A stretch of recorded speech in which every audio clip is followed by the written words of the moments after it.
Hello, hi, my dear friends. Welcome to my channel HSR by Info. Today, we are going to discuss one more important class that is a cyclostomata of chordate. So మనం already neat biology target 360 అనే సిరీస్లో ఈ classes అన్నీ కూడా చెప్తూ ఉన్నాం. ఇక్కడ మనకు ఆల్మోస్ట్ ఇంతవరకు ఉన్నటువంటి నాన్ కార్డేట్స్ అన్నీ కూడా కంప్లీట్ చేసేసి మనం అప్లోడ్ చేయడం అయితే జరిగింది. దాన్ని క్లాస్ 11 బయాలజీ అనేటువంటి ప్లేలిస్ట్లో ఉంటుంది, మీరంతా కూడా యాక్సెస్ చేసుకోవచ్చు.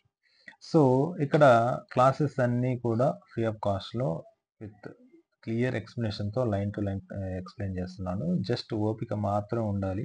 టైం ఎక్కువ ఉంది కదా, ఏమిందో అన్న కాన్సెప్ట్ ఉంటే మాత్రం నీట్ రాదు, గుర్తుపెట్టుకోండి. ఫస్ట్ బయాలజీ స్టూడెంట్కి ఉండాల్సినటువంటి ఫస్ట్ క్యారెక్టర్ ఏంటి అంటే ఓపిక ఉండాలి. వినాలి, రాయాలి, రివైజ్ చేసుకోవాలి, ఎక్స్ప్లెయిన్ చేయాలి ఫ్రెండ్స్కి. ఇలా చేసినప్పుడే మీకు అన్నీ కూడా గుర్తుంటాయి. Right, let's go for the class అని అంటున్నాడు. మనం యాక్చువల్గా ఫైలమ్స్ డిస్కస్ చేస్తున్నాం. ఫైలంలో మళ్ళీ ఇది ఒక క్లాస్ అయితే వచ్చింది. ఏంటో చూడండి. ఫస్ట్ ఆఫ్ ఆల్ మనం ఇక్కడ కనుక చూస్తే మనం ఫైలమ్స్ డిస్కస్ చేస్తాం. ఫస్ట్ ఫైలమ్స్లో మనకి యాక్చువల్గా పోరిఫెరా నుండి స్టార్ట్ చేస్తే కార్డేటా వరకు వచ్చాము.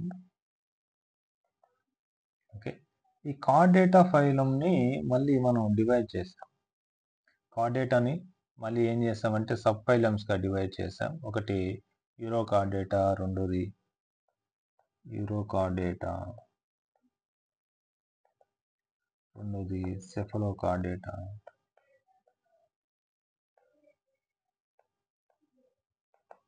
అండ్ వర్టిబ్రేటా అనేసి డివైడ్ చేసాం. సో ఇంతకుముందు ప్రీవియస్ క్లాస్లో మనం యూరోకార్డేటాని, సెఫలోకార్డేటా, నథింగ్ బట్ ప్రోటోకార్డియట్స్ని డిస్కస్ చేసేసి పెట్టాం అండ్ అప్లోడ్ కూడా చేసాం ఆ క్లాస్ని. తర్వాత ఇప్పుడు వర్టిబ్రేట్స్ ఏవైతే ఉన్నాయో వర్టిబ్రేట్స్ గురించి డిస్కస్ చేస్తున్నాం. The first thing in the vertebrate is the cyclostomates. So ఇది cyclostomates లో ఫస్ట్ థింగ్ vertebrates అని అంటున్నాం. వర్టిబ్రేటా ఏదైతే ఉందో ఈ vertebrates ని అగైన్ ఫర్దర్ గా కొంత క్లాసిఫికేషన్ చేశారు. అది కూడా మనం లాస్ట్ క్లాస్ లో డిస్కస్ చేసాం. దాంట్లో first agnatha on the basis of presence or absence of jaw, అంటే దవడలు ఉన్నాయా లేదా vertebrates అన్నిట్లో అనే దాన్ని బేస్ చేసుకొని ఏజ్ఞాత, జ్ఞాతోస్టోమాటా డివైడ్ చేశారు. ఏజ్ఞాత ఇస్ నథింగ్ బట్ మనకు జాలెస్ వర్టిబ్రేట్ గా చెప్తాం. దాంట్లో ఉన్నటువంటి vertebrate is a sub phylum. ఇది ఈ సబ్ ఫైలంలో ఏజ్ఞాత అనేది ఏంటి అంటే మనకు ఒక జాలెస్ ఫిష్, జాలెస్ ఆర్గానిజం కాబట్టి వర్టిబ్రేట్ కాబట్టి ఏజ్ఞాత అన్నాం. And it has a class that is called as a cyclostomata. దాన్ని మనం ఏమన్నాం, సైక్లోస్టోమాటా. ఈ సైక్లోస్టోమాటా గురించి మాట్లాడదాం. ఇంకా దీనిలో క్యారెక్టర్స్, మేజర్ క్యారెక్టర్స్ సింపుల్ గా ఏముంటాయి అంటే కార్డేట్ క్యారెక్టర్స్ అన్నీ కూడా ఉంటాయి, నో డౌట్. ఒక స్పెషల్ క్యారెక్టర్స్ ఏవైతే ఉంటాయో వాటి గురించి ఇక్కడ డిస్కస్ చేద్దాం. చూడండి, ఇక్కడ కానీ చూస్తే all living members of this class cyclostomata are ectoparasites on some fishes అంటారు. ఇక్కడ ఏంటంటే ఈ ఆర్గానిజమ్స్ అనేటివి ఒక ఫిష్ ఉందనుకోండి, ఒక పెద్ద ఫిష్ ఉందనుకోండి, లైక్ దిస్.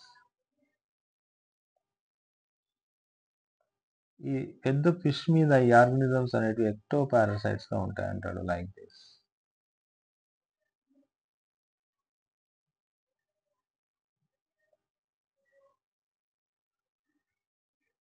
లైక్ ఇలా ఉంటాయి. This is called as a fish అంటున్నాం. This one is called as a cyclostomate. So ఈ విధంగా మనం చెప్పొచ్చు. సో నెక్స్ట్ కానీ చూస్తే they have an elongated body bearing 6 to 15 gill slits for respiration అంటాడు. See, this is the elongated body. యాక్చువల్గా ఇక్కడ నుంచి ఇక్కడ వరకు మనకు కనబడుతుంది క్లియర్గా. ఇక్కడ నుంచి ఇక్కడ కనబడుతుంది ఎలాంగేటెడ్ బాడీ స్ట్రక్చర్ అంటాం. మనకు పెట్రోమైజన్ ఎగ్జాంపుల్ ఇచ్చాడు ఇక జాలిస్ వర్టిబ్రేట్లో. సో ఎలాంగేటెడ్ బాడీ అంటాడు. మనకి ఇక్కడ కనబడుతున్న 6 to 15 pairs of gill slits అంటాడు. See this is the one gill slit and second, third, fourth, fifth, sixth, seventh. Okay. పెట్రోమైజాన్‌లో మనకి యాక్చువల్‌గా 7 కనబడుతున్నాయి. ఈ 15 నుంచి చూడండి ఇప్పుడు ఇది యాక్చువల్‌గా మైగ్జిన్‌లో కనబడతాయి మనకు. 16-15 గిల్ స్లిట్స్ అంటే ఏంటి? గిల్స్ ఉన్నటువంటి రీజన్స్ అనేసి. ఇప్పుడు ఒకసారి చూడండి. దిస్ ఈస్ ద మన బిగ్ ఫిషెస్ అనేవి అనుకున్నాం. జనరల్‌గా నార్మల్‌గా ఇలాంటి ఫిషెస్ ఉంటాయి కదా! దీస్ ఆర్ కాల్డ్ యాస్ మనకు ఒపెర్కులమ్ అంటాం. దీని లోపల మనకు యాక్చువల్‌గా ఏముంటాయి అంటే గిల్స్ ఉంటాయి. సో, ఇక్కడ నేనేం చెప్తున్నాను గిల్ స్లిట్స్ ఇలా ఉన్నాయంటున్నా. So, like this. So, this is the one gill slits అనేసి అనుకో. ఈ గిల్ స్లిట్స్ లోపల మనకి యాక్చువల్‌గా ఏముంటాయంటే గిల్స్ ఉంటాయి. లోపల ఉంటాయి మనకి యాక్చువల్‌గా ఇవి. స్లిట్ అంటే ఏంటంటే ఒకటి ఏదైనా కట్ చేసినప్పుడు మనకు 2 ఓపెనింగ్స్ కనబడతాయి కదా! అలాగా. So, this one is called as gill slit అనొచ్చు. And this one is called as gills అనేసి చెప్పొచ్చు.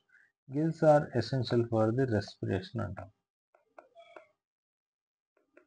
Gills are essential for the respiration. No doubt రెస్పిరేషన్‌లో ఇన్వాల్వ్ అవుతాయి. ఎందుకంటే మనకి యాక్చువల్‌గా బాడీలో ఏర్పడినటువంటి నైట్రోజనస్ వేస్ట్ కావచ్చు, కార్బన్ డయాక్సైడ్ కావచ్చు, సారీ కార్బన్ డయాక్సైడ్ ఏదైతే ఉందో అది యాక్చువల్‌గా బ్లడ్ ద్వారా మనకి గిల్స్‌కి వస్తుంది. గిల్స్‌లో నుంచి మనకి యాక్చువల్‌గా వాటర్‌లోకి కార్బన్ డయాక్సైడ్ వస్తే వాటర్‌లో నుంచి ఆక్సిజన్ గిల్స్‌లో ఉన్నటువంటి బ్లడ్ వెసల్స్‌లోకి వెళ్ళేసి బ్లడ్ క్యాపిలరీస్‌లోకి వెళ్ళేసి అక్కడ నుంచి అది బాడీ మొత్తం సర్క్యులేట్ అవుతుంది అనేసి చెప్తాం. నెక్స్ట్ చూద్దాం. నెక్స్ట్ చూస్తే cyclostomates have the sucking and circular mouth without jaw. No doubt సైక్లోస్టోమాట్స్‌కి వితౌట్ జా అది ఆల్రెడీ తెలుసు. Okay. These are the jawless vertebrates అని రాయొచ్చు. అండ్ ఎక్టో పారాసైట్స్ అని రాయొచ్చు. అండ్ మౌత్ వచ్చేసేసి దీనికి సర్క్యులర్ ఉంటుంది. అండ్ సక్కింగ్ స్ట్రక్చర్ కలిగి ఉంటుందని చెప్తాం. Right. For example see this. This is the organism అనుకోండి. మనకి ఇక్కడ ఉన్నటువంటి ఆర్గానిజం ఏదైతే ఉందో అది గీస్తుంది లైక్ దిస్.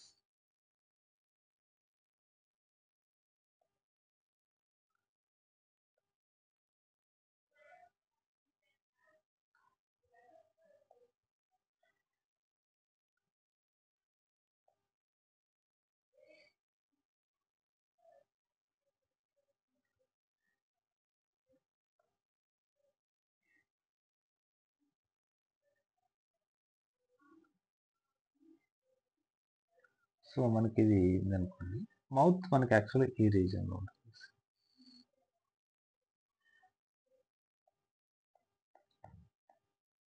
మౌత్.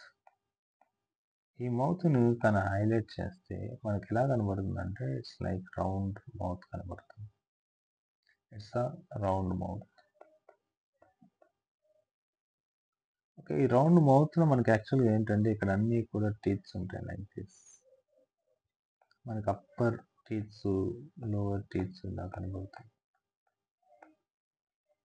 సో ఇక్కడ యాక్చువల్‌గా మనకు ఒక పిస్టన్ లైక్ స్ట్రక్చర్ ఉంటుంది సక్కింగ్ కోసం. సో ఈ విధంగా మనకి ఈ టీత్స్ అన్నీ కూడా ఇక్కడ ఉన్నటువంటి upper teeths,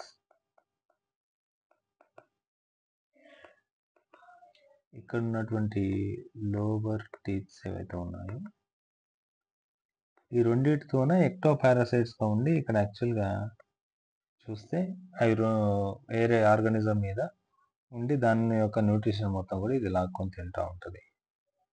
so that's it. Next చూడండి. సర్క్యులర్ వితౌట్ జాస్ ఉంటాయి. జా అనేది కనబడదు. Okay. Their body is divide of scales and paired fins అంటారు. చాలా చాలా ఇంపార్టెంట్. డివైడ్ అంటే ల్యాక్ అనేసి అర్థం. నో అనేసి అర్థం. సో ఏం రాయొచ్చు మనం? మనకు ఇంతకుముందు ఒక పాయింట్ గిల్స్ రాస్తాం. గిల్ స్లిట్స్ మనకి యాక్చువల్‌గా ఎన్ని ఉన్నాయి? 6-15 ఉన్నాయని చెప్పాం. అది. తర్వాత దీని యొక్క స్ట్రక్చర్‌లో డివైడ్ ఆఫ్ మనకు స్కేల్స్ అండ్ పేర్డ్ ఫిన్స్ అంటారు.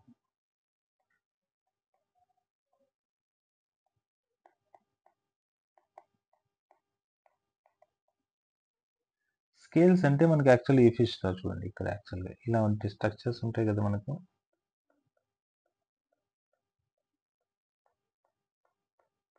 పులుసులు అంటాం తెలుగులో మనం యాక్చువల్గా. పొట్టు అని కూడా అంటారు కొన్ని లాంగ్వేజెస్లో, కొన్ని రీజన్స్లో. These are called as scales అంటారు. సో నెక్స్ట్ కనుక చూస్తే ఈ స్కేల్స్తో పాటు మనకి ఇక్కడ ఒక ఇలాంటి స్ట్రక్చర్ ఒకటి ఉంటుంది. So this is called as fin అని చెప్తాం.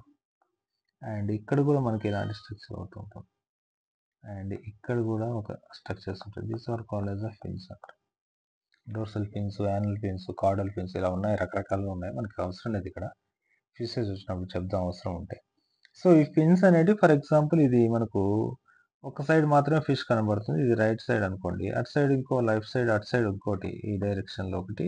ఇప్పుడు ఇది కనబడుతుంది, ఇది రైట్ సైడ్ ఇది ఒకటి ఉందనుకోండి ఫిన్ 1. ఇలాంటిది అవతల సైడ్ కూడా ఉంటుంది మనకి, యాక్చువల్ లెఫ్ట్ సైడ్ కూడా కనబడుతుంది. కాబట్టి ఇటు సైడ్ ఒకటి, అటు సైడ్ ఒకటి ఉంది కాబట్టి దీన్ని ఏమన్నాం, పేర్డ్ ఫిన్స్ అంటున్నాం. కానీ దీంట్లో ఏం లేవంటున్నాడు, డివైడ్ అంటే ల్యాక్ అనేసి అర్థం, లేదంటే నో.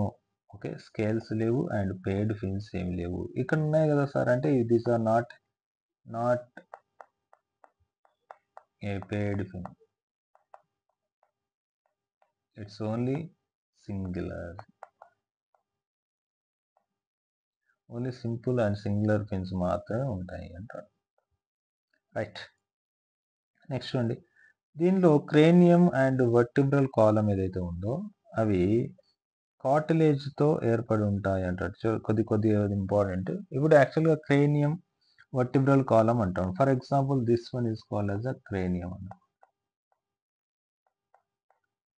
ఓకే, ఇక్కడ క్రేనియంలో మనకి యాక్చువల్గా ఏదైతే ఉందో ఇక్కడ brain like structure, neural tissue like form అయింది అనుకోండి. దీనిలో మనకి యాక్చువల్ వర్టిబ్రల్ కాలం ఇలా ఉంది అనుకోండి, కార్డేట్ కాబట్టి వర్టిబ్రల్ కాలం ఇలా ఉంది.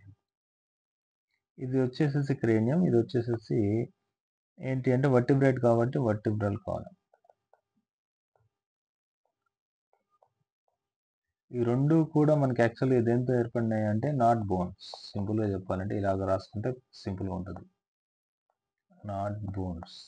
బోన్స్ కాకపోతే మరి దేంతో ఉన్నాయి, ఇట్స్ కార్టిలేజ్. కార్టిలేజ్తో ఉన్నాయి. కార్టిలేజ్ అనేది జనరల్గా ఎక్కడ చూస్తాం చూడండి, cartilage we can observe in the pinna. మన యొక్క ఈ యొక్క చెవి ఉంది కదా, చెవి డొప్ప అంటాం మన తెలుగులో. ఆ పిన్నా లోపల ఉంటుంది, కొద్దిగా బెండ్ అవుతుంది. అదేవిధంగా ముక్కు, మన ముక్కు మీద ఉంటుంది. అదేవిధంగా వర్టిబ్రల్ కాలం మధ్య భాగంలో కార్టిలేజ్ ఉంటుంది. ఇంకా సింపుల్ చెప్పాలంటే మనకి యాక్చువల్గా బోన్స్ కనుక చూస్తే ఇలాంటి బోన్స్ చూసింటాం మనం. ఈ బోన్స్ మీద మనకి యాక్చువల్గా ఒక వైటిష్ కలర్ ఇలాంటి స్ట్రక్చర్ ఒకటి ఉంటుంది. దీని మీద మనకి యాక్చువల్గా ఇలాంటి ఫ్లెష్ ఉంటుంది. ఈ వైటిష్ కలర్నే మనం ఏమంటామంటే కార్టిలేజ్ అంటాం. ఇట్స్ నాట్ ఏ బోన్, కానీ బోన్ పైన ఒక లేయర్ వైటిష్ కలర్లో ఉంటుంది. మనం చికెన్ బిర్యానీ అప్పుడు తింటున్నప్పుడు అక్కడ మనం చూడొచ్చు. Okay, right. సో ఏం చెప్పొచ్చు అంటే divide of scales and paired fins అనేసి సింపుల్గా చెప్పొచ్చు. క్రేనియం దేంతో ఏర్పడుతుంది అంటాడు,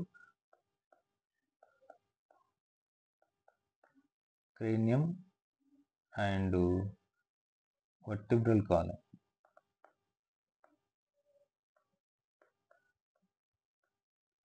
ఈ రెండు కూడా దేంతో ఏర్పడుతున్నాయి అంటాడు, మనకు కార్టిలేజ్తో ఏర్పడుతున్నాయి అంటాడు. Not with the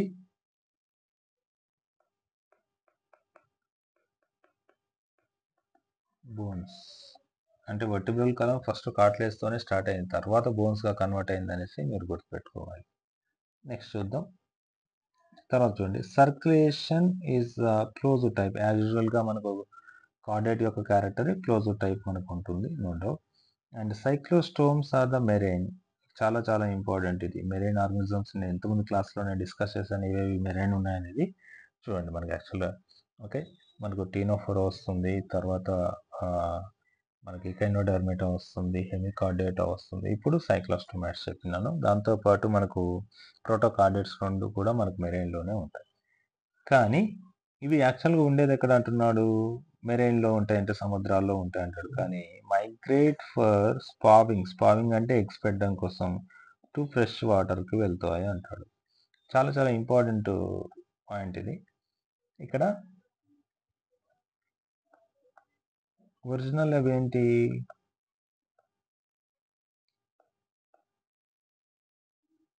marine.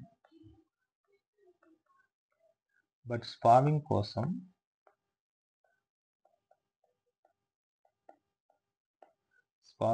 ఎక్కడికి వెళ్తున్నాయి? Fresh water పోతున్నాయంట. సో ఈ విధంగా వెళ్ళడాన్ని ఏమంటున్నాం అంటే మైగ్రేషన్ అంటాం. మెరైన్ నుండి ఫ్రెష్ వాటర్కి వెళ్తుంది కాబట్టి ఇట్స్ మైగ్రేట్ అవుతున్నాయి అంటారు.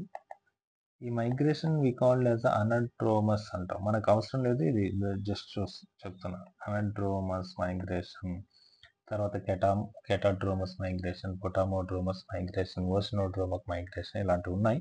సో ఇది మీకు అవసరం లేదు, బట్ స్పావింగ్ కోసం ఎక్కడి నుంచి ఎక్కడికి వెళ్తున్నాయంటే మాత్రం గుర్తుపెట్టుకోండి. మనకు మెరైన్ వాటర్ నుంచి స్టార్ట్ అయ్యి ఇవి యాక్చువల్ ఒరిజినల్ అక్కడ ఉంటాయి, అక్కడ నుంచి ఎక్కడికి వస్తున్నాయి? ఫ్రెష్ వాటర్కి అయితే వస్తున్నాయి. ఇది చాలా కేర్ఫుల్గా గుర్తుపెట్టుకోవాలి, రైట్? నెక్స్ట్ చూద్దాం.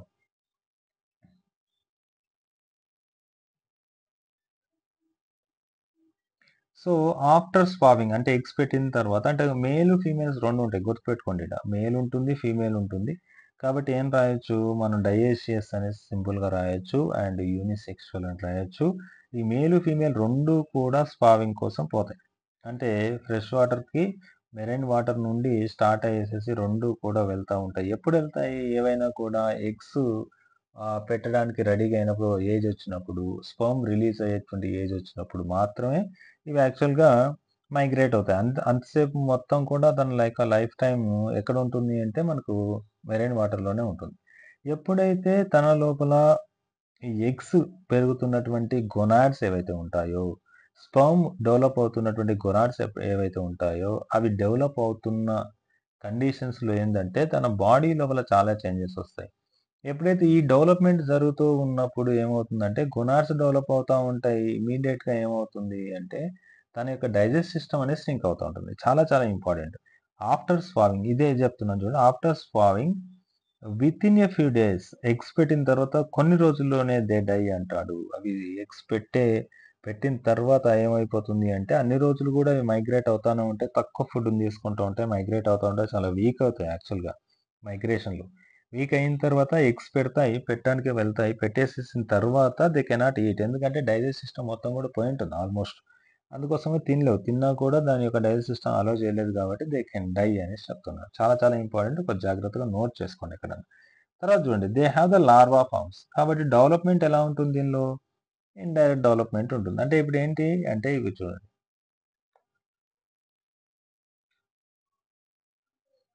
మనకు స్పావింగ్ చేసేసిన తర్వాత after spawning, okay, male and female ఏమవుతాయి? డై అవుతాయి. ఎందుకు రీజన్ అనేది నేను ఆల్రెడీ డిస్కస్ చేశాను. తర్వాత ఎగ్స్ పెట్టిన తర్వాత ఎగ్స్ ఏమవుతాయి అంటే ఎగ్స్ అండ్ స్పర్మ్ ఫర్టిలైజ్ అవుతాయి. ఇక్కడ ఎగ్స్ స్పర్మ్ ఫర్టిలైజ్ అయిపోయిన తర్వాత అవి దాని యొక్క పేరెంట్స్ చనిపోతాయి. అక్కడ ఫ్రెష్ వాటర్లోనే హ్యాచ్ అవుతాయి. హ్యాచ్ అవ్వడం అంటే ఏంటి? పొదగడం. పొదిగిన తర్వాత దాని నుంచి లార్వాస్ వస్తాయి. దాని నుంచి ఏమొస్తాయి? మనకు లార్వాస్ రావడం అయితే జరుగుతుంది. ఓకే, ఈ లార్వాస్ వచ్చేసిన తర్వాత ఈ లార్వాస్ ఏం చేస్తాయంటే they migrate from fresh water to ఎక్కడికి వస్తున్నాయి? Again marine water. Again marine వాటర్కి వస్తుంది. ఈ విధంగా మనకు ఫ్రెష్ వాటర్ నుండి మెరైన్ వాటర్కి వస్తే that is called as catadromous అంటాం.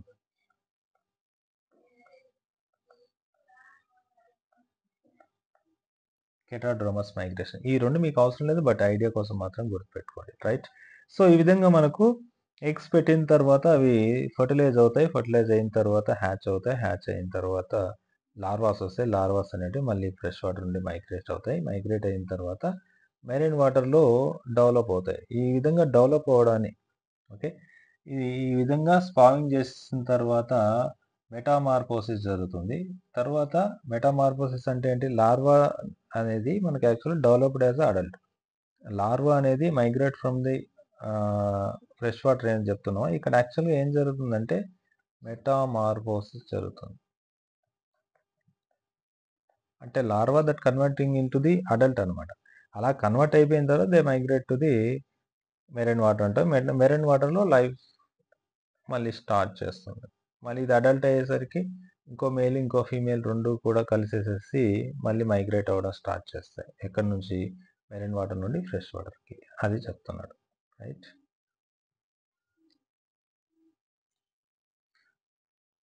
నెక్స్ట్ చూడండి. After metamorphosis return to the ocean అని చెప్తున్నాడు. ఇదే ఇంతకుముందు డిస్కస్ చేస్తాం. మనకి యాక్చువల్లీ పెట్రోమైజాన్ ఉంది. దానికి అదర్ నేమ్ వచ్చేసి ల్యాంప్రే. తర్వాత మైక్సిన్ ఉంది. దానికి అదర్ నేమ్ వచ్చేసి హ్యాగ్ ఫిష్ అనేసి అర్థం. ఓకే. ఈ హ్యాగ్ అంటే ఏంటి అంటే అగ్లీ అనేసి అర్థం బేసిక్గా మనకు. హ్యాగ్ ఈస్ నథింగ్ బట్ ఇక్కడ మనకు అగ్లీ అనేసి యాక్చువల్గా ఈ యొక్క ఓల్డర్ పీపుల్ ఎవరైతే ముసలి వాళ్ళు ఉంటారో వాళ్ళ యొక్క స్కిన్ ఏ విధంగా అయితే ముడతలు పడి చూడడానికి, చెప్పకూడదు బట్ ఎగ్జాంపుల్ చెప్తున్నాను, ముడతలు పడి చూడడానికి లిటిల్ బిట్ యంగ్స్టర్తో పోలిస్తే మనకు అగ్లీగా ఎలాగైతే కనబడతారో ఈ ఫిషెస్ కూడా మనకి అలాగే ఉంటాయి ముడతలు పడి. అందుకోసం అనేసి దీన్ని ఏమంటున్నాం అంటే హ్యాగ్ ఫిష్ అంటాం. మైక్సిన్ అండ్ హ్యాగ్ ఫిష్ ఎగ్జాంపుల్ గుర్తుపెట్టుకోవాలి. మైక్సిన్నే మనకి యాక్చువల్గా హ్యాగ్ ఫిష్ అంటున్నారు. పెట్రోమైజాన్ని ల్యాంప్రే అంటున్నారు. ఈ ఎగ్జాంపుల్స్ రాసుకుంటే అక్కడితో అయిపోతుంది. సో మనకు ఎగ్జాంపుల్స్ ఏమొచ్చినాయి మనకు? పెట్రోమైజాన్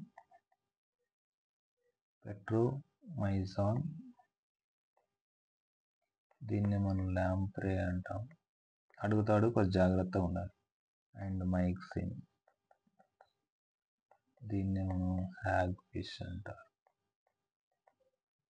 సో ఫ్రెండ్స్, ఇది మనకు ఉన్నటువంటి సైక్లోస్టోమాట్స్, ఏ విధంగా దాని యొక్క స్ట్రక్చర్ ఉన్నాయి అవన్నీ గురించి ఇప్పుడు డిస్కస్ చేస్తాం. So this is the complete information. మీరు గుర్తుపెట్టుకోవడానికి ఈజీగా ఉండేటట్లే ఉంది. సో ఇక్కడ ఇంపార్టెంట్ నేను ఏవైతే రౌండ్ అప్ చేసినానో వాటి మీద కొద్దిగా ఫోకస్ చేయండి. అది తర్వాత ఈ యాగ్ ఫిష్, పెట్రోమైజిన్ ఈ ఎగ్జాంపుల్స్ కూడా మ్యాండేటరీ, ఖచ్చితంగా వాటిని గుర్తుపెట్టుకోవాలి. Okay, right. Go for the another thing that is called as the chondrichthyes చెప్దాం. ఇదే క్లాస్లో మనం ఏంటో చూడండి. Chondrichthyes are nothing but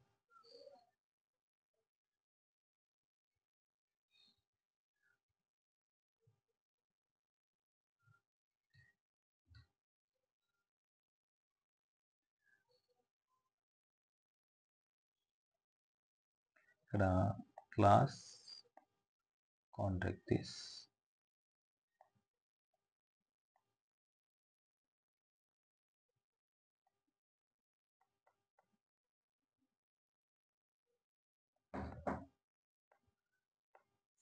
okay, let's go for the class chondrichthyes. Chondrichthyes యొక్క స్టార్ట్ చేద్దాం. ఏమేమి ఉన్నాయో చూడండి. రైట్.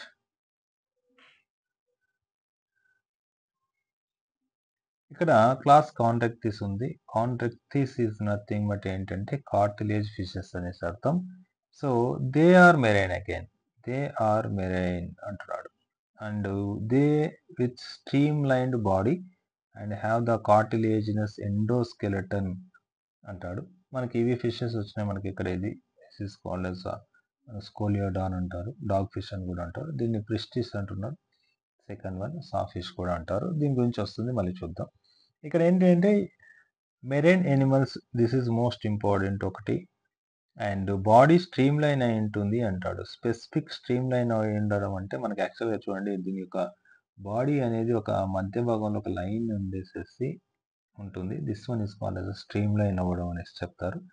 అండ్ మౌత్ అనేది లొకేటెడ్ వెంట్రల్లీ అంటాడు.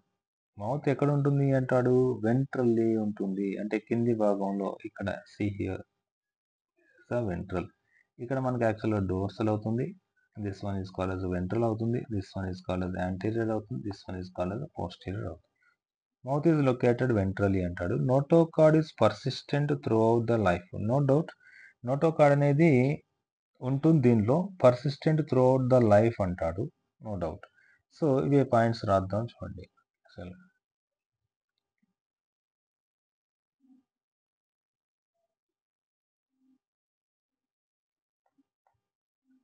సో వీటిని మనం యాక్చువల్ కాంటాక్ట్ తీస్తే ఏం చెప్పొచ్చు అంటే these are the cartilage fishes అని చెప్పొచ్చు. అండ్ ఎక్స్క్లూజివ్గా మెరైన్లో ఉంటాయి. ఇది చాలా చాలా ఇంపార్టెంట్. మెరైన్తో పాటు దీని యొక్క ఎండోస్కెలటన్ కార్టిలేజ్తో ఏర్పడి ఉంటుంది, అందుకోసం కాంటాక్టిస్ అంటారు. అండ్ మౌత్ వచ్చేసేసి దీనికి వెంట్రల్గా ఉంటుంది అని చెప్తా ఉన్నాడు. ఓకే, నోటోకార్డ్ అనేది లైఫ్ లాంగ్ ఉంటుంది అంటారు. ఓకే, నోటోకార్డ్ అనేది దీనికి మనకి యాక్చువల్గా త్రూఅవుట్ లైఫ్ ఉంటుంది అని చెప్తున్నాడు. నెక్స్ట్ కానీ చూస్తే గిల్స్ స్లిట్స్ ఉంటాయి, దీనికి గిల్స్ స్లిట్స్ ఉంటాయి. నాట్ గిల్స్ కవర్డ్ విత్ ఒపెర్కులం కాదు, ఇది గిల్స్ స్లిట్స్ మాత్రమే ఉంటాయి ఇంతకుముందు చెప్పినట్టు. అవి సపరేట్గా ఉంటాయి అంటాడు. Gill slits are separate and without operculum, no operculum. Okay, gill covering అంటారు, ఆ గిల్ కవరింగ్ లేకుండా ఉంటుంది అంటారు. The skin is tough, skin అనేది మనకు చూడడానికి టఫ్గా ఉంటుంది. And containing minute placoid scales, చాలా చాలా ఇంపార్టెంట్. ఎలాంటి స్కేల్స్ ఉంటున్నాయి అనేది చాలా చాలా ఇంపార్టెంట్. స్కిన్ ఈస్ టఫ్గా ఉంటుంది, కంటైనింగ్ మైన్యూట్ ప్లకాయిడ్ స్కేల్ ఉంటాయి అంటాడు. ఒపెర్కులం ఉండదు అని చెప్తా ఉన్నాడు. స్లిట్స్ అనేవి సపరేట్గా ఉంటాయి, పక్క పక్కన ఉండకుండా అని చెప్తున్నాడు. రైట్, మనకు లెట్స్ గో ఫర్ ది ఇక్కడ గిల్స్ గురించి మాత్రం రాస్తే గిల్ స్లిట్స్ అనేటివి సపరేట్గా ఉంటాయి అంటాడు. నెక్స్ట్ కనుక చూస్తే దీంతో పాటు మనకు నో ఒపెర్కులం, దీంట్లో మనకు ఒపెర్కులం కనబడదని చెప్తా ఉన్నాడు. ఎందుకంటే ఒపెర్కులం లేకుండా ఉంటుంది, స్కిన్ అనేది టఫ్గా ఉంటుంది, స్కేల్స్ ఉంటాయి. స్కేల్స్ అనేటివి ప్రజెంట్, ఇంతకుముందు దానిలో సైక్లోస్టోమాట్స్లో ఆబ్సెంట్, అది గుర్తుపెట్టుకోవాలి. ఎలాంటి స్కేల్స్ అంటే వాటిని మనం ఏమంటున్నాం అంటే ప్లకాయిడ్ స్కేల్స్ అంటున్నాం.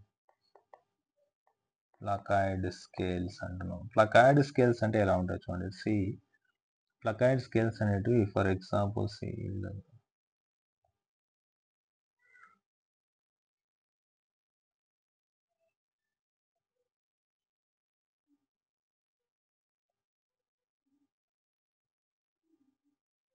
Like this. దాని యొక్క బాడీ సర్ఫేస్ ఈ విధంగా ఉందనుకోండి, దాని మీద స్కేల్స్ ఇట్లా సపరేట్గా ఉండి ఇలాంటి షార్ప్ స్ట్రక్చర్స్ కలిగి ఉంటాయి. వీటిని ఏమన్నా మనం ప్లకాయిడ్ స్కేల్స్ అంటాం.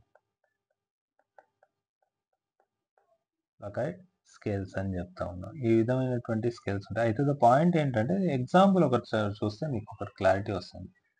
ఫర్ ఎగ్జాంపుల్ మనకు ఈ స్కోలియోడాన్ డాగ్ ఫిష్ ఏదైతే ఉందో that is the best example. It's like shark లాగే ఉంటుంది. ఓకే, కాబట్టి చిన్నగా ఉంటుంది. ఈ డాగ్ ఫిష్ యొక్క సర్ఫేస్ మీద చూస్తే మనకి ఇలాంటి స్ట్రక్చర్స్ అయితే కనబడతాయి. నెక్స్ట్ గో ఫర్ టీత్స్ అనేటివి ఉంటాయి దీనిలో, ఆర్ మాడిఫైడ్ ప్లకాయిడ్ స్కేల్స్ అంటాడు. టీత్స్ అనేటివి దేని నుండి ఏర్పడినాయంటే ప్లకాయిడ్ స్కేల్సే జస్ట్ మాడిఫై అయినాయి. బాడీ మీద ఉండేటి ప్లకాయిడ్ స్కేల్స్ అవే ప్లకాయిడ్ స్కేల్స్ టీత్ లాగా కన్వర్ట్ అయినాయి అంటాడు. అండ్ విచ్ ఆర్ బ్యాక్వర్డ్లీ డైరెక్టెడ్ అని చెప్తున్నాడు. ఓకే, ఏ విధంగా బ్యాక్వర్డ్ డైరెక్ట్ అవుతాయి అనేది చూడండి.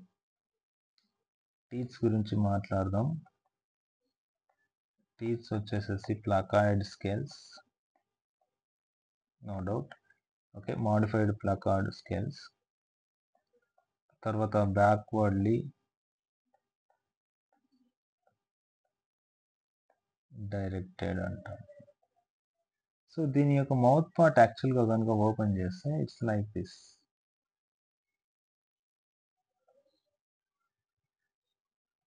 సో మనకు టీత్స్ అనేవి ఎలా ఉంటాయి చూడండి. సో ఈ విధంగా ఇట్ సైడ్ ఉంటాయి.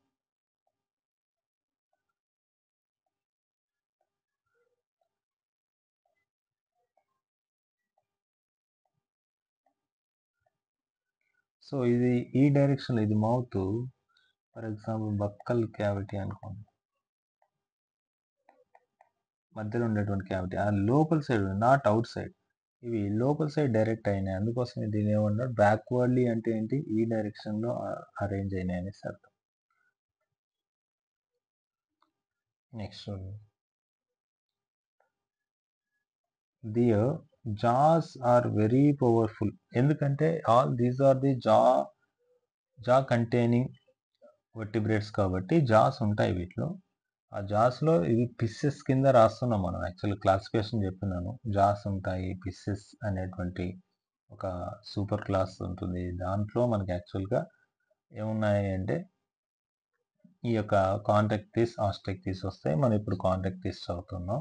కాంట్రాక్టిస్‌లో మనకు ఫిన్స్ కూడా ఉంటాయి గుర్తుపెట్టుకోండి. దీనిలో జాస్ ఉంటాయి. పవర్‌ఫుల్‌గా ఉంటాయంటాడు. దీస్ యానిమల్స్ ఆర్ ప్రిడేటర్స్ ఎప్పుడు కూడా వేటాడుతా ఉంటాయి. ఈ యానిమల్స్ ఎప్పుడు కూడా మనకు ప్రిడేట్ చేస్తా ఉంటాయి. చిన్న చిన్న చేపల్ని వేటాడుతా ఉంటాయి అనేసి చెప్తా ఉన్నాం. రైట్. నెక్స్ట్ గాని చూస్తే due to the absence of air bladder. దీని లోపల ఎయిర్ బ్లాడర్ ఉండదు.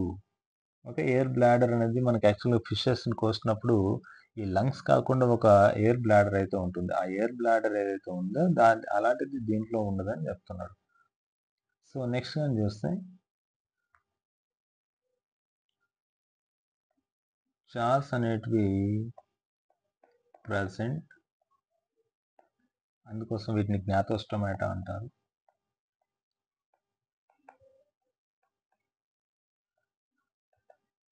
ఈ జ్ఞాతోస్టోమాటా అని చెప్పొచ్చు. ఇవి జాస్ అనేటివి ఎలా ఉంటాయంటే పవర్‌ఫుల్‌గా ఉంటాయి. Always they are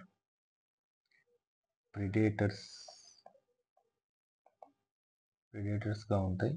and these animals does not contain air bladder. Air bladder అనేది ఆబ్సెంట్. ఈ ఎయిర్ బ్లాడర్ ఒరిజినల్ ఏం పని చేస్తుందంటే బయాన్సీని మెయింటైన్ చేస్తుంది. ఎయిర్ బ్లాడర్ అంటే ఇలా ఉంటుంది యాక్చువల్లీ. ఓకే. దీనిలో అంతా కూడా ఎయిర్ ఫిల్ అయి ఉంటుంది. అంటే ఫర్ ఎగ్జాంపుల్ మన ఫిష్ ఇలా ఉందనుకోండి. ఎయిర్ బ్లాడర్ ఇలా ఉంటుంది. కానీ ఇది ఇలాంటి ఎయిర్ బ్లాడర్ దీనిలో లేదు. దీనిలో ఎయిర్ ఉంటుంది. ఎయిర్ బ్లాడర్‌లో ఏముంటుంది? ఎయిర్ ఉంటుంది. అంటే ఒక ఫిష్ ఉంది. ఆ ఫిష్ లోపల ఎయిర్ బ్లాడర్ ఉంది. బాడీ లోపల మనకి ఎయిర్ బ్యాగ్‌లా అనుకోండి. ఆ బ్యాగ్ లోపల ఎయిర్ ఎప్పుడు ఫిల్ అయ్యి ఉంటుంది అంటాడు. ఇప్పుడు ఎయిర్ బ్లాడర్ లేకపోవడం వల్ల ఏమవుతుంది అంటే, ఎయిర్ బ్లాడర్ ఉంటే ఏమవుతుంది? ఇప్పుడు ఫర్ ఎగ్జాంపుల్ మనం ఏదైతే ఇప్పుడు స్విమ్మింగ్ పూల్‌లో స్విమ్మింగ్ చేస్తా ఉన్నప్పుడు ఎయిర్ ఫిల్డ్ ఆహ్, ట్యూబ్స్ ఉంటాయి. ఆ ట్యూబ్స్ హెల్ప్‌తోన మనం ఏం చేస్తాం? ఈత కొడతాం. అంటే స్విమ్ చేస్తాం. లైక్ అలా స్విమ్ చేస్తూ ఉన్నామంటే ఏంటి? మన మొత్తం బాడీని ఆ యొక్క ఎయిర్ ఏదైతే ఉందో అది వాటర్‌లో మునిగిపోకుండా కాపాడుతుంది. యెస్. ఇప్పుడు దీంట్లో ఎయిర్ బ్లాడర్ లేదు కాబట్టి వాటర్‌లో మునిగిపోతుంది ఇది. ఓకే. బేసిక్‌గా ఇది ఎయిర్ బ్లాడరు ఆబ్సెంట్ కాబట్టి నో బయాన్సీ అంటున్నా. అంటే ఫిష్ ఫిషెస్ కెన్ మునిగిపోతాయని చెప్పొచ్చు. ఓకే. Deep into water. దీన్ని వితౌట్ ఫ్లో అని చెప్పొచ్చు. వితౌట్ ఫ్లోట్ అవుతాయి. ఇంకా ఫ్లోట్ అవ్వలేవు. అందుకోసం ఎప్పుడు ఏం చేస్తాయంటే ఇవి తిరగతానే ఉంటాయి. ఇంకెప్పుడు కూడా తన యొక్క లైఫ్ టైమ్‌లో ఎయిర్ బ్లాడర్ లేకపోవడం వల్ల డ్రాబ్యాక్ ఏంటి అంటే స్విమ్ చేస్తానే ఉండాలి. ఎందుకంటే స్విమ్ చేయకుండా నార్మల్ ఫిషెస్ లాగా నీటి మధ్యలో ఉండొచ్చి నిద్రపోవడానికి కుదరదు. ఎందుకంటే అవంతా భూమి అడుగు భాగంలోకి వెళ్ళిపోతాయి. అందుకోసమే they can got the sinking అంటాడు. భూమి కిందికి భాగంలోకి వెళ్ళిపోతాయి. కాన్స్టెంట్‌లీ టు అవాయిడ్ సింకింగ్ అంటాడు. కిందకి మునిగిపోకుండా సింకింగ్ అంటే మునిగిపోవడం. మునిగిపోవడం అంటే ఇంక లోపలికి పోకుండా హై ప్రెషర్ ఉంటుంది. అలాంటి హై ప్రెషర్‌లోకి పోకుండా ఇవి ఎప్పుడు మనకు ప్రిడేట్ చేస్తానే ఉంటాయి. ఎప్పుడు తిరుగుతానే ఉంటాయని చెప్తారు. యాజ్ యూజువల్‌గా ఇవన్నీ గూడా వర్టిబ్రేట్స్ తెలుసు. దీంట్లో ఫస్ట్ మనకు హార్ట్ 2 చాంబర్ ఏర్పడింది. ఫిషెస్‌లో మనకు 2 చాంబర్ ఉంటుంది. ఓకే. యాంఫిబియన్స్, రెప్టైల్స్‌లో 3 చాంబర్ ఉంటుంది. అండ్ ఏవ్స్, మమ్మీస్‌లో 4 చాంబర్ ఉంటుంది. ఇక్కడ 2 చాంబర్ ఉంటది. అది 1 ఆరికిల్ అండ్ 1 వెంట్రికిల్. నేను ఫస్ట్ క్లాస్‌లో చెప్పినాను. ఓకే. 2 చాంబర్ హార్ట్ అంటే లైక్ ఎలా ఉంటుంది చూడండి.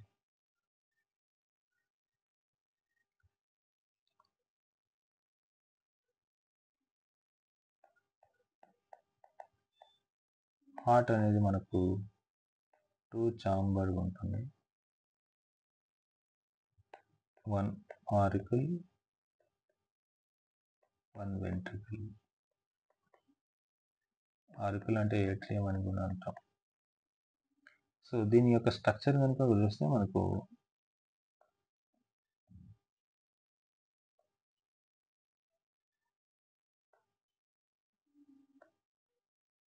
ఇలా ఉంటుంది. So this is the atrium that open into this chamber, బాటంలో ఉంది. This is called as a ventricle. ఒక ఏట్రియం ఒక వెంట్రికల్ మాత్రమే ఉంటుంది అని చెప్తాం. ఓన్లీ 2 ఛాంబర్స్ మాత్రమే ఉన్నటువంటి ఆర్గానిజం ఇది. నెక్స్ట్ ఒక స్పెషలైజ్డ్ కేసెస్ వచ్చాయి చూడండి. సో కొన్ని సమ్ ఆఫ్ దెమ్, ఈ కొన్ని ఆర్గానిజమ్స్ ఏవైతే ఉంటాయో వాటిలో ఎలక్ట్రిక్ ఆర్గాన్ ఉంటుంది అంటాడు. Example torpedo. టార్పిడోలో మనకి ఎలక్ట్రిక్ ఆర్గాన్ ఉంటుందని చెప్తా ఉన్నాడు. నెక్స్ట్ అండ్ సమ్ పోసెస్, కొన్ని ఆర్గానిజమ్స్ లో పాయిజన్ స్టింగ్ ఉంటుందంటాడు. ట్రైకాన్ అంటాడు. ఓకే, వాటి యొక్క స్ట్రక్చర్స్ ఒకసారి చూద్దాం. మన బుక్ లో ఇవ్వలేదు, but let's go for the first electric organ torpedo. Electric organ ఉంటుందన్నాం. Example torpedo. ఈ టార్పిడో అనే ఆర్గానిజం కనుక చూస్తే మీరు ఆల్రెడీ చూసి ఉంటారు. ఇట్స్ లైక్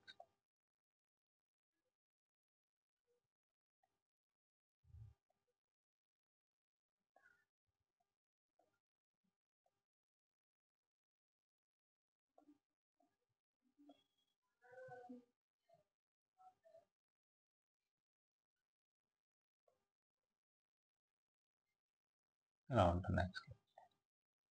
సో ఇక్కడ యాక్చువల్గా ఒక ఎలక్ట్రిక్ ఆర్గాన్ ఉంటుంది, ఇక్కడ ఒక ఎలక్ట్రిక్ ఆర్గాన్ ఉంటుంది మనకు. So this is called as electric organ అంటారు.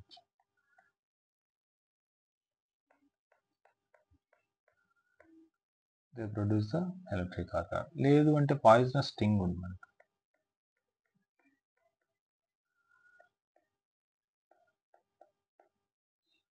ఈ పాయిజనస్ స్టింగ్ అనేది మనకి ఏంటి? ఎగ్జాంపుల్ ట్రైకాన్.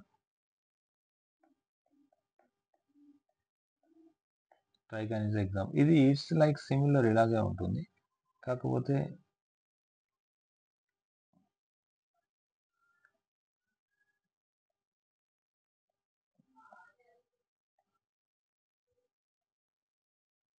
ఇలాంటి స్ట్రక్చర్ కనబడుతూ ఉంటుంది. This structure, this is called as a poisonous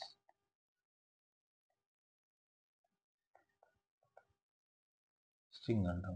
so these are the trygon, torpedo, వాటి యొక్క స్ట్రక్చర్స్. రైట్. నెక్స్ట్ చూడండి. And they are cold blooded animals.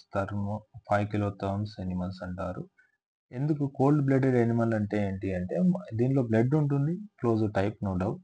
Blood vessels లోపల, బ్లడ్ క్యాపిలరీస్ లో ఈ ఫ్లో అవుతూ ఉంటుంది అంటాడు, నో డౌట్. సో అయితే ఈ బ్లడ్ అనేది ఎప్పుడు కూడా కాన్స్టెంట్ టెంపరేచర్ ని మెయింటైన్ చేయదు. అవుట్ సైడ్ టెంపరేచర్ మారుతుండే కొద్దీ దాని యొక్క బ్లడ్ లో బాడీ యొక్క టెంపరేచర్ కూడా మారుతూ ఉంటుంది. దీన్ని ఏం చెప్తున్నా చూడండి. They lack the capacity to regulate their body temperature. Body temperature ని రెగ్యులేట్ చేసుకునేటువంటి కెపాసిటీ దీనికి ఉండదు.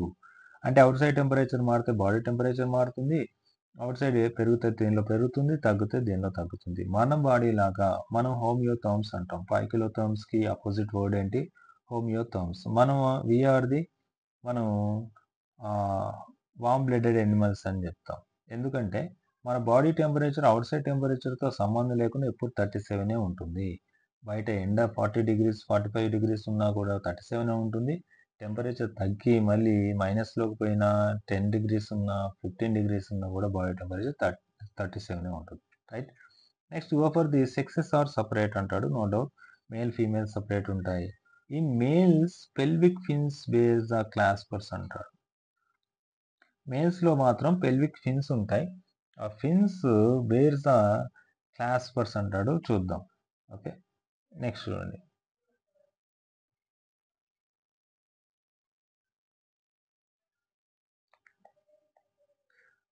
సో దీస్ ఆర్ ది 5 కిలోథర్మ్స్ అనే అన్నాం.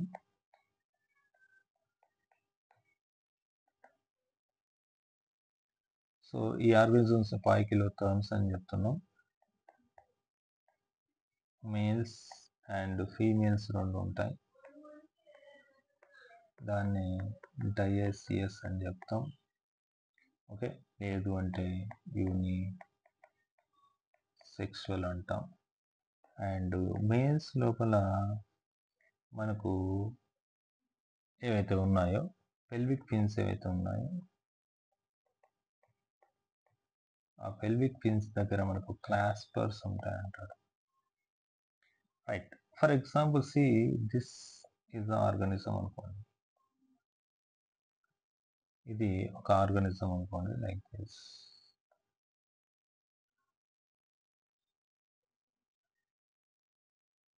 మనకు పెల్విక్ రీజన్ దగ్గర ఇక్కడ యాక్చువల్గా యానస్ ఉంటుంది. పెల్విక్ రీజన్ దగ్గర ఇక్కడ ఒక ఫిన్స్ ఉంటాయి ఇలాగా. అటు సైడ్ కూడా ఫిన్స్ ఉంటాయి, అటు సైడ్ ఫిన్స్ ఉంటాయి. సో ఈ ఫిన్స్ కి ఇటు సైడ్ ఒక స్పెషలైజ్డ్ స్ట్రక్చర్స్ ఉంటాయి. They call as a claspers.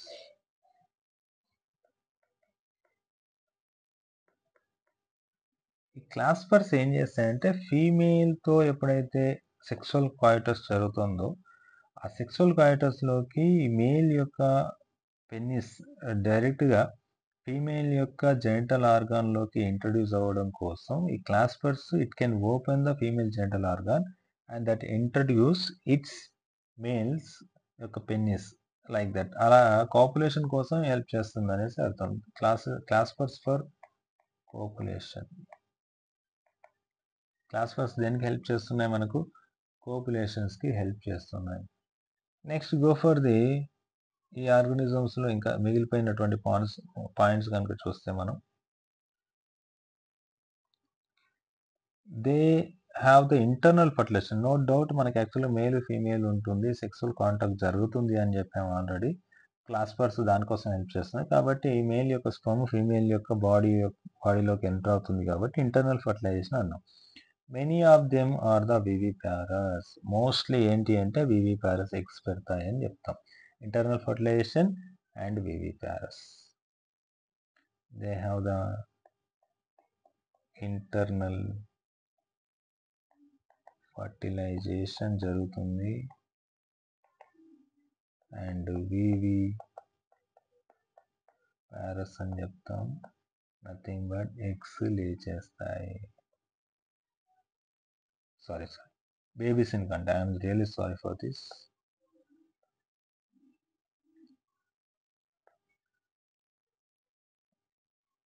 Mostly ఇవన్నీ కూడా వివిపారస్ డెలివర్స్ బేబీస్. సో ఈ విధంగా మనకు ఈ ఆర్గానిజమ్స్ అన్నీ కూడా ఏ విధమైనటువంటి స్ట్రక్చర్స్ ఉన్నాయి అనే డీటెయిల్గా కూడా మనం డిస్కస్ చేయడం అయితే జరిగింది. సో ఫ్రెండ్స్, ఇది మనకు ఉన్నటువంటి కాంట్రాక్టిస్ దానికి సంబంధించినటువంటి ఎగ్జాంపుల్స్ చూడండి. స్కోలియోడాన్ డాగ్ ఫిష్ అంటున్నాం, ప్రిస్టిస్ సా ఫిష్ అంటున్నాం. సా లైక్ స్ట్రక్చర్ ఉంటుంది, మీరు ఏది చూస్తే దిస్. సా అంటే మనకు రంపం. ఓకే, ఈ రంపం లాంటి నిర్మాణం ఉంటుంది కాబట్టి అది అంటున్నాం. కార్కారోడాన్ వచ్చేసి గ్రేట్ వైట్ షార్క్, పెద్ద షార్క్ మనకు తెలుసు, వైట్ షార్క్స్. తర్వాత ట్రైగాన్ స్టింగ్రే. ఓకే, మనకి ఇంత ముందే డిస్కస్ చేస్తాం. దీనికి ఎగ్జాంపుల్స్ అన్ని కూడా ఒకే దగ్గర రాస్తే ఇక్కడతో మనకు కాంట్రాక్టిస్ అనేది కంప్లీట్ అవుతుంది. Let's go for the example.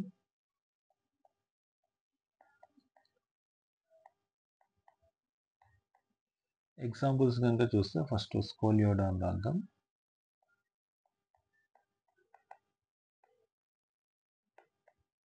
ఈ స్కోలియోడాన్ని మనం డాగ్ ఫిష్ అంటున్నాం. అదర్ నేమ్స్ చాలా జాగ్రత్తగా గుర్తుపెట్టుకోవాలి. And ప్రిస్టిస్, this is called as a sawfish. So నేను కార్కారోడాన్,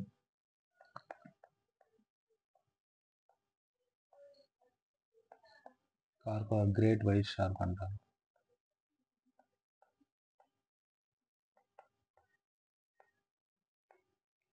వైట్ షార్క్ అన్నాం. ట్రైగాన్, ఇట్ ఈస్ స్టింగ్రే. నెక్స్ట్ మనకు ఎలక్ట్రిక్ ఆర్గాన్స్ ఉన్నటువంటి టార్పిడో కూడా రాసుకుంటే సరిపోతుంది.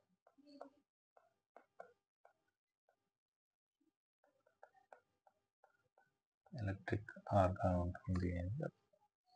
సో ఫ్రెండ్స్, ఇది మనకు ఉన్నటువంటి complete information regarding to the contract దానికి సంబంధించినటువంటి ఇన్ఫర్మేషన్. మీరు నోట్స్ రాసుకోవాల్సిన అవసరం లేదు. No need to write down the notes. Definitely నేను మీకు ప్రొవైడ్ చేస్తాను. మీకు జస్ట్ మీరు చేయాల్సిందంతా ఏంటి అంటే, మనకు టెలిగ్రామ్ ఛానల్ ఒకటి ఉంది. టెలిగ్రామ్లోకి వెళ్ళేసేసి హెచ్ఎస్ఆర్ బయోఇన్ఫో నీట్ బయాలజీ అని టైప్ చేశారనుకోండి. HSR BioInfo NEET biology. So టెలిగ్రామ్లో మనకు హెచ్ఎస్ఆర్